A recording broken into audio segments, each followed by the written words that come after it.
হিমালয়ের বরফ ঢাকা শিকড় থেকে জন্ম নেয় এক নদী যা গড়ে তোলে ইতিহাস, লালন করে সভ্যতা আর বদলে দেয় গোটা উপমহাদেশের ভাগ্য। এ হলো সিন্ধুর গল্প, সভ্যতার নদী।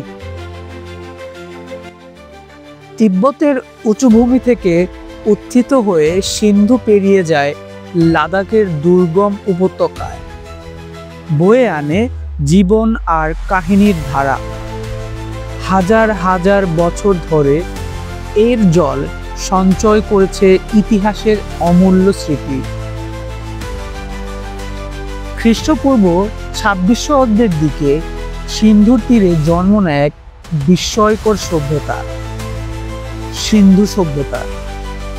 হারাপ্পা, মহেঞ্জোদারোর মতো নগর গড়ে উঠেছিল, পরিকল্পিত রাস্তাঘাট, উন্নত নিষ্কাশন ব্যবস্থা আর সক্রিয় বাণিজ্যিক জীবন। এটি ছিল সময়ের চেয়ে অনেক এগিয়ে থাকা এক সমাজ। কেবল সভ্যতার নয়, ধর্মীয় ভাবনাতেও সিন্ধুর ছিল বিশাল স্থান। ঋগ্বেদে সিন্ধুকে বলা হয়েছিল শক্তি ও ঐশ্বর্যের নদী। সিন্ধু শব্দ থেকেই এসেছে হিন্দু আর পরে হিন্দুস্তান ও ইন্ডিয়া। এক জাতির পরিচয় গড়ে দিয়েছে এই নদী। সময় বদলেছে, রাজত্ব এসেছে গিয়েছে, নদীও পরিবর্তন করেছে নিজের গতি।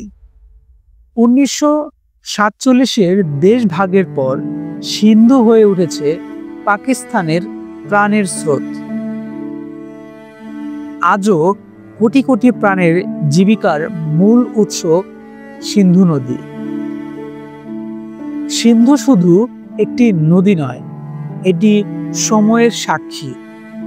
প্রতিটি ঢেউ, প্রতিটি স্রোত আজও বহন করে হাজার বছরের ইতিহাসের ছাপ।